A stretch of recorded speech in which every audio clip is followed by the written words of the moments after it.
Big pass Sunday எபிசோட்ல நடக்க போற ஒரு அதிரடி திருப்பமே வேற மாதிரி இருக்க போது. அடுத்த வாரத்துக்கான லீடு பக்காவா பிளான் பண்ணிட்டாங்க சேனலு. அது என்ன அப்படின்றதையும் பார்க்கலாம். அப்புறம் எலிமினேஷன்ல என்ன ஆச்சு இன்னும் பல பேர் கமெண்ட்ல கேட்டுட்டு இருக்கீங்க. அதுக்கான ஒரு கிளாரிபிகேஷனும் கொடுத்துடலாம். வணக்கம் மக்களே, நேஷனல் உச்சிலிருந்து உங்கள் மணிவண்ணன். சேனலுக்கு புதுசா இருந்தீங்கன்னா சப்ஸ்கிரைபும் மறக்காம லைக்கும் ஐப்பும் பண்ணீங்கன்னா வீடியோ பல பேருக்கு போய் சேரும், ரெக்கமெண்டேஷன்ல காட்டும். அந்த உதவியை நீங்க பண்ணிருங்க.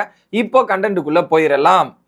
ஸோ பிக் பாஸ் இந்த வாரம் எலிமினேஷன் யாரு அப்படின்றத பார்த்தீங்கன்னா நோ எலிமினேஷன் அப்படின்றத சொல்லி கனியை காப்பாத்திட்டாங்க அப்படின்றதான் தகவல். ஏன் கனியை பார்த்தீங்களா விஜய் டிவி வந்து ஃபேவர் பண்றாங்க, விஜய் டிவி இப்படி பண்றாங்க அப்படி பண்றாங்க நீங்க சொல்லலாம். ஆக்சுவலா கனி இந்த வாரம் எவிக்ட் ஆகக்கூடிய நபரே கிடையாது. கனியை தாண்டி அவங்க சேவ் பண்ணக்கூடிய நிறைய நபர்கள் இருக்காங்க. கடைசியில கனியை வந்து எடுத்து வச்சுட்டு கடைசியில சேவ் பண்ணியிருக்காங்கன்றதால நீங்க கனின்னு நினைக்கிறீங்க. ஆனா கனிக்கும் பின்னாடி ஒரு பக்கம் வியானா இருந்தாங்க. வியானாக்கும் பின்னாடி வந்து சாண்ட்ரா, அதுக்கப்புறம் பார்த்தீங்கன்னா இன்னொரு பக்கம் ரம்யா ஜோ, இவங்கெல்லாம் தாண்டி தான் கனி இருந்தாங்க. ஸோ இவங்கெல்லாம் அவங்களுக்கு எவ்வளோ முக்கியமாக தெரியுறாங்க சேனலுக்கு அப்படின்றது நீங்கள் பார்த்து தெரிஞ்சுக்கணும். மொதல் விஷயமா ஒரு பக்கம் என்னடான்னா ரம்யா ஜோ தான் எப்படியோ தப்பிச்சு வந்து போய் டைட்டில் எடுக்கிற அளவுக்கு போயிடுவாங்க போல இருக்கு. அந்த அளவுக்கு எஸ்கேப் ஆகிட்டே இருக்காங்க ரம்யா ஜோ. ஓகே, ரெண்டு விஷயம் தான் ஃபாலோ பண்ணுவாங்க. அதை ரெண்டை வச்சு இவ்வளோ தூரம் டிராவல் பண்ணிட்டு வராங்க. அடுத்து ஆப்வியஸ்லி சாண்ட்ரா பிரஜனுக்கு தேவை, பிரஜன் சாண்ட்ராவுக்கு தேவை. தூக்க முடியாது. வியானாவை நாங்கள் இதுவரையும் எடுத்துகிட்டு போய் வச்சிருக்கோங்க. ஃபேமிலி வைக் வரையும் எப்படி எடுத்துட்டு போய் வச்சு சம்பவம் இருக்கு.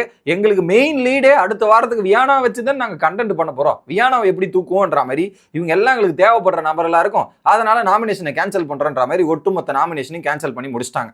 இப்போ வியானாவை வச்சு தான் அடுத்த வாரத்துக்கான லீடு என்ன அப்படின்றது பார்த்தீங்கன்னா ஆதிரை இருக்காங்க இல்லையா, ஆதிரை கிட்டத்தட்ட ஒரு 3வது வாரம் எலிமினேட் ஆன ஆதிரை இருக்காங்களே, இப்போ திரும்ப ரீஎன்ட்ரி மோடு.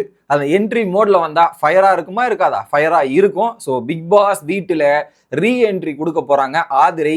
ஸோ வைல்டு கார்டில் போனா நான் வைல்டான பர்ஃபார்மன்ஸ் கொடுக்குறேன், பயங்கரமா பர்ஃபார்மன்ஸ் கொடுப்பேன்ற மாதிரி வெளியே போய் இன்டர்வியூலாம் பயங்கரமா பேசிட்டு இருந்தாங்க. அதுல குறிப்பா எஃப்ஜே வந்து ஏமாத்திட்டு இருக்கான், ஊரை ஏமாத்திட்டு இருக்கான் அப்படின்றதையும் நிறைய விஷயங்கள் நான் பண்ண தப்பா காமிச்சிட்டு எஃப்ஜே பண்ண தப்புகளை காட்ட விடாமல் பண்ணிட்டாங்க அப்படின்ற மாதிரி வெளியே பல குற்றச்சாட்டுகள் வச்சிருக்காங்க.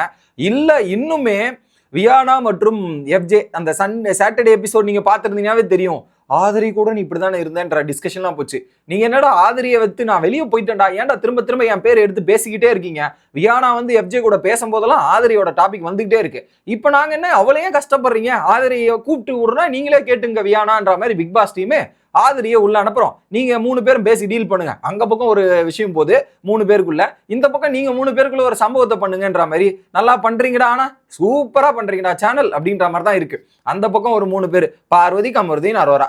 இந்த பக்கம் ஒரு 3 பேர் வியானா, எஃப்ஜே மற்றும் ஆதிரி விட்டுறோம். நீங்க அடிச்சுக்கிட்டு மாறுங்க. அங்க பக்கம் ஒரு ட்ரையாங்கல், இந்த பக்கம் ஒரு ட்ரையாங்கல் நாங்க பார்த்துட்டு இருக்கோம். ஆனா பாக்குற விவர்சனை கேனையனுங்களா புரியல எனக்கு. ஆல்ரெடி போன வாரம் நானே அவ்வளோ டென்ஷன் ஆகி நான் ஆயிட்டேன். அந்த அளவுக்கு இது வரைக்கும் எந்த சீசன்லயும் பண்ணாத டென்ஷன் எனக்கு இந்த சீசன்ல பண்றானுங்க.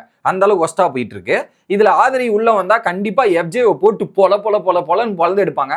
அது பாக்குறதுக்கும் கொஞ்சம் இன்ட்ரெஸ்டிங்கா இருக்கும், நல்லா இருக்கும்ன்ற ஒரு ஃபீல் எனக்குள்ள வருது. இது ஒண்ணு. அதை தாண்டி ஆதிரியோட என்ட்ரியை நான் எந்த ரீதியில பாக்குறேன் அப்படின்றது பாத்தீங்கன்னா, இப்போ ஆதிரை வீட்டுக்குள்ள வந்தாங்கன்னா டைமென்ஷன் இப்போ ஒரே ரீதியில பார்வதியை நோக்கி டிராவல் ஆகுதோ இந்த பேசிஸ்ல இருக்குல்ல. இப்போ மல்டிபிள் டைமென்ஷன், மல்டிபிள் பிளேயர்ஸை பார்க்கலாம். ஒரு ஹீரோ உருவாகும் தருணம் இதுக்கப்புறம் தான் ரைஸ் ஆக போகுது. ஸோ இதுக்கப்புறம் இந்த ஹீரோ மோட்ல எல்லாரும் அங்கங்க வந்து போறாங்க, இன்னும் கான்ஸ்டன்டா ரைஸ் ஆகல. இப்ப ஆதிரி வந்து எந்த குரூப்லையும் சேராம தனித்தனியா ஆடினாங்கன்னு வச்சுங்களேன். ஒரு பக்கம் எஃப்ஜேவை போட்டு அடிக்கிறதா இருக்கட்டும், கனி அண்டு கோ அந்த கனி சபரி விக்ரம போட்டு அடிக்கிறதா இருக்கட்டும், இந்த பக்கத்துல சாண்ட்ரா, திவ்யா மற்றும் பிரஜன் அது கூட சேர்ந்துட்டு பார்வதி ஒரு கூட்டணியா சேர்ந்து செயல்படுறதா இருக்கட்டும். ஸோ ஆக மொத்தத்துல பார்ஷியாலிட்டி பார்க்காம எல்லாரையும் ஆதிரி டீல் பண்ணும். ஒருத்தர் 2 பேர்ல ஒட்டுமொத்த வீடுமே அவங்க டீல் பண்ணி அந்த வீடு அவங்களுக்கு எதிராக திரும்பினாலும் அவங்களுக்கு நல்லதுதான்.